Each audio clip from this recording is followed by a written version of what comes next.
తారాకి పని మనిషి సాంబ్రాణి వేస్తూ ఉండగా గగన్ ఊహల్లో తేలిపోతూ ఉంటుంది తార.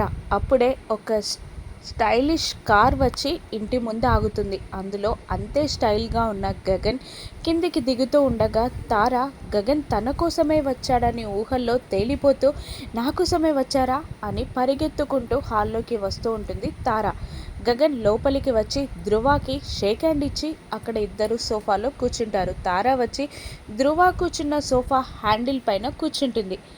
గగన్ నేను పెళ్లి సంబంధం మాట్లాడడానికి వచ్చాను అని చెప్పడంతో ధృవ తార ఇద్దరు సంతోషపడతారు. యాక్చువల్లీ నేను గుళ్ళోనే చూశాను, బాగా నచ్చారు అని గగన్ అనగానే ధృవ తారానే ఇష్టపడుతున్నాడు గగన్, తారాతో పెళ్లి సంబంధం మాట్లాడడానికి వచ్చాడు గగన్ అనుకొని ధృవ తార ఇద్దరు సంతోషపడుతూ ఉంటారు.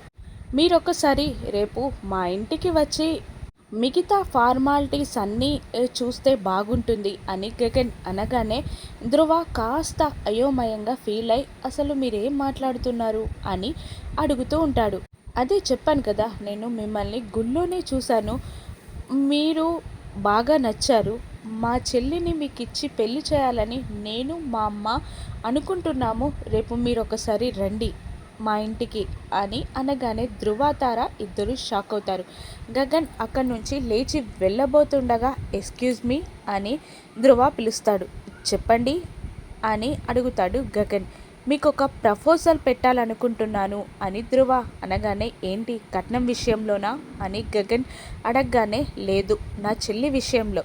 నేను మీ చెల్లిని పెళ్లి చేసుకుంటాను, కానీ మీరు నా చెల్లిని పెళ్లి చేసుకోవాలి అని ధృవ గగన్కి చెప్పగానే గగన్ షాక్ అవుతాడు. ఒక్కసారిగా భూమి గుర్తొస్తుంది గగన్కి.